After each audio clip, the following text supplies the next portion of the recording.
Update. Am I the a-hole for refusing to recover at home after surgery? Original post. I, 29 female, am really disappointed with my husband, 30 male, and furious at his mother, hag-aged female. For context, my husband is from the West Coast, where his mother still lives. He moved to the East Coast for college, and that's where we met, after graduation. In the start of our relationship, she would visit 3 to 4 times a year and make him take PTO so he could entertain her throughout her visit. After 2 years of this, while we were still dating, I asked him how we were ever meant to go on a vacation together if his PTO was spent at home with his visiting mother. We agreed to save PTO for a trip to Europe we took in 2023, and he agreed to tell his mother he couldn't take off from work every time she visited. In my last job, I was able to work from home 4 days a week, and every time she visited, she sulked all day like a puppy who's had her toys taken away. But once my husband came home, a switch flicked and she was happy and clingy again. So here's the issue now. My husband and I moved states about 6 months ago, closer to my family. I have a new doctor who recommended me for a surgery that my old doc kept putting off. It's not a complicated procedure, and it will greatly increase my quality of life for decades. My mother-in-law decided she's due for a visit and wants to explore our new town and should come to help around the house while OP recovers. I'm going to be out of surgery and in pain, and I really don't want to put up with her energy. However, we agreed, with my husband saying this isn't a sightseeing visit, she's here to help out, cook, clean, laundry, etc., so I can rest and recover. She can come for a proper visit later in the year. My husband dropped me off at the hospital on Wednesday. It was meant to be surgery, then one night overnight at the hospital for observation. On Thursday, the doctor told me my labs were not where he'd like them to be, and I should stay another night for observation and new lab work in the morning. I called my husband and told him that I'd hopefully be home the next day, over the phone early afternoon. He did not visit on Thursday at all.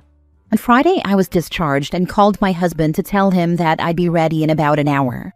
It went straight to voicemail, and I figured he was probably in a meeting and I'd try again in a little bit. After calling a few times over the course of over an hour, I called my sister, who was lucky enough to be excused from work for the afternoon. Many thanks to her understanding boss. She drove 90 minutes to get me and took me home, and the house was in shambles. Laundry baskets on the dining room table, the litter box not cleaned since Wednesday morning, days of dirty plates in the sink, etc. I just broke down crying. She packed me a bag and took me to her apartment to recover for 2 weeks. On Friday night, my husband called me asking me where I was, and that the hospital said I was already discharged. He had been on a hike with his mother, and there was no cell phone service, so he missed my calls, which also meant he took PTO for his mom's visit again. Obviously, I can't ban him from taking PTO, but wouldn't you rather spend that freed up time with your wife at the hospital instead of on a date with your mom? I told him that I no longer feel comfortable recovering in our house, and I won't be returning until it's thoroughly cleaned and his mother is gone. He's calling me the a-hole because his mother just wanted to get to know our new area, and I wasn't able to leave the hospital anyway, and that I was making a big deal out of this. I yelled that he essentially abandoned me at the hospital and entertained someone whose reason of being here was to help make recovery easier, not more stressful, and that she was here for support, not on a vacation. Maybe it's just the pain and pain meds, but am I in the wrong here? Is this a stupid hill to die on? There's a part of me telling me to see a divorce lawyer just to see what my options are, because I'm not sure this will ever change.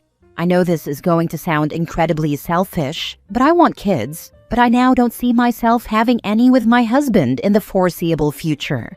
And if this isn't going to work out, I don't want to spend the next 5 years wasting time and money on therapy and missing a chance to find someone I actually can start a family with. Someone who can be a committed father and husband before he's a son. Many thanks to anyone who's read all of this. Now for the top comments before reading the update a month later. Not the a-hole. Mommy's boy couldn't even be bothered to visit you in the hospital? This is definitely the hill to die on. Cut your losses and leave him to his mommy.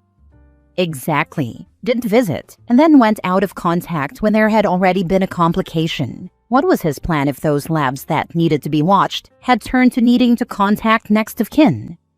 He kept saying it was a simple procedure and there wouldn't be any emergencies.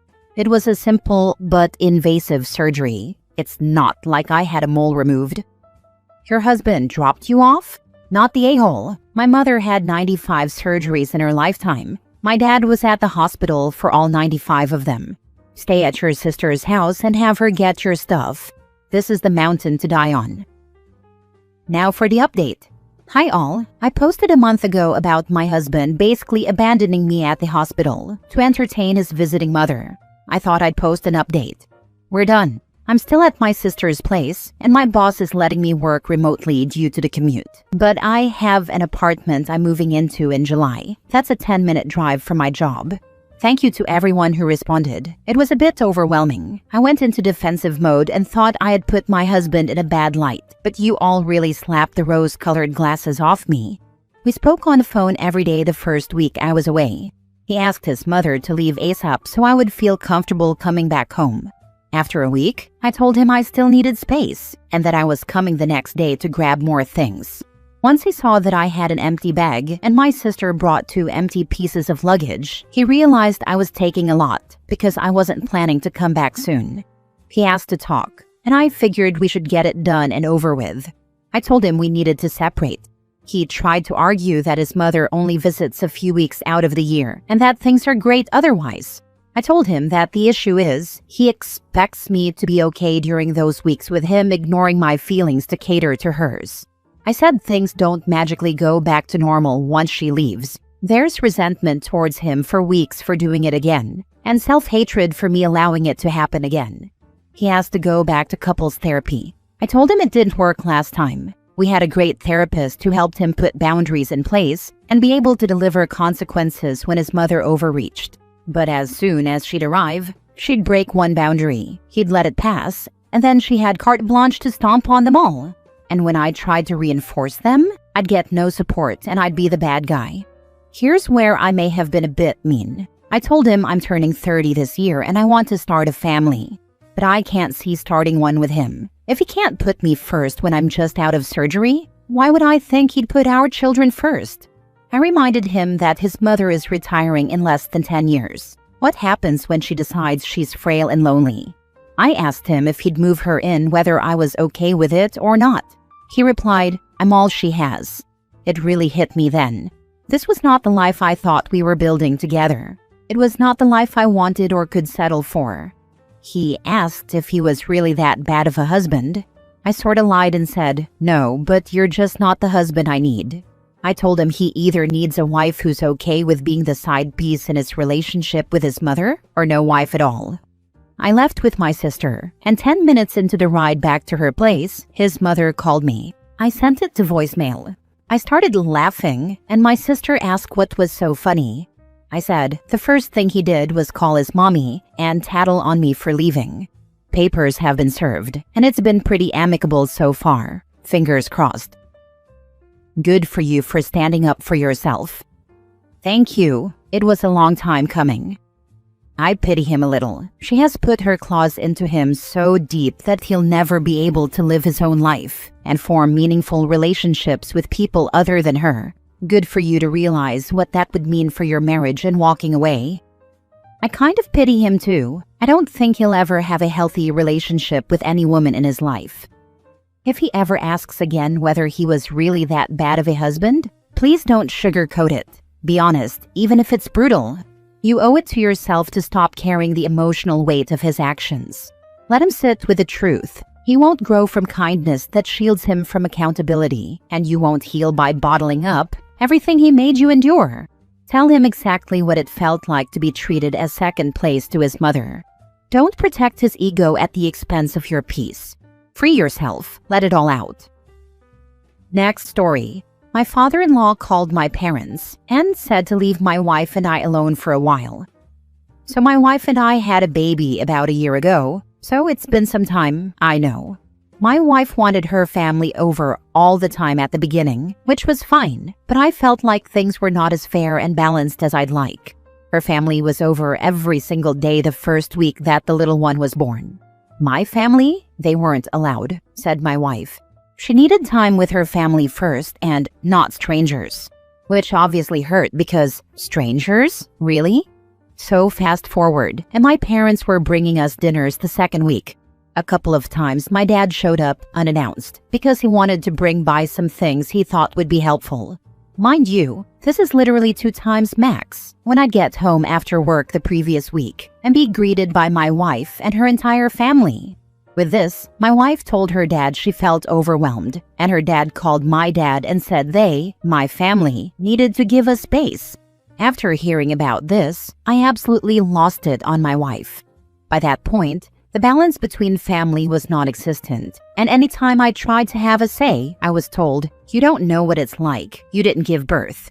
Which, of course, while true, that's discounting my say for my newborn, whom I have a right to just as much as she does, and discounting my say for a house that I, no roast, paid for. Now before anyone says, I'd be interested to hear her side, or, yes, you are the a-hole because after marriage, it's teamwork. Let me just cut past that by the fact that it's been a year since I brought this up. The reason I'm bringing it up now is I feel gaslit and blamed a lot in my marriage, and I'm only seeing it now because we literally see her family like 10 times a week, multiple times a day sometimes. We see my family 2 times a month, max. So I'm feeling anger, frustration, and a loss of balance and control that I thought we had.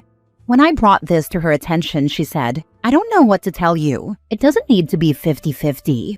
What, every time we go see my family, we have to see yours too? No, that doesn't work for me." Any pushback I give, she says I'm choosing my family over her. So only now am I seeing this as a real problem. Or am I the a-hole here, and I'm thinking too deeply into these things? Or is this a controlling relationship, and this needs to stop now?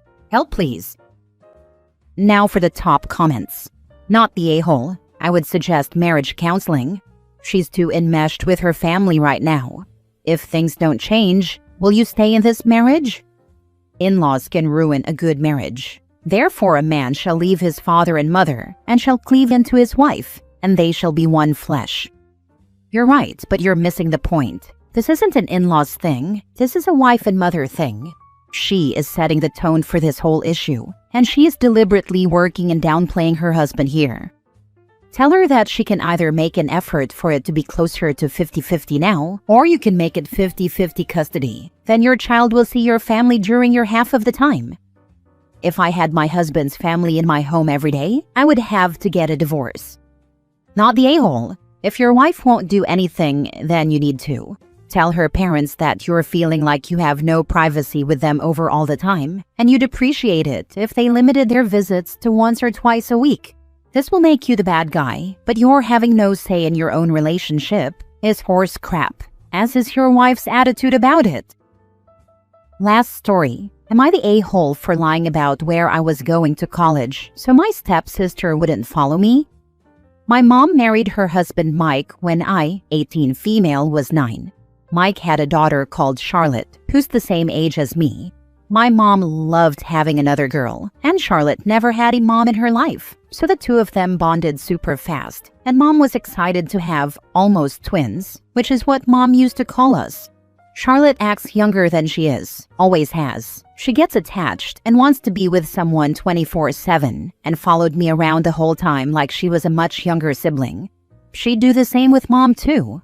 Mom loved it and would encourage it, and she forced me to put up with it.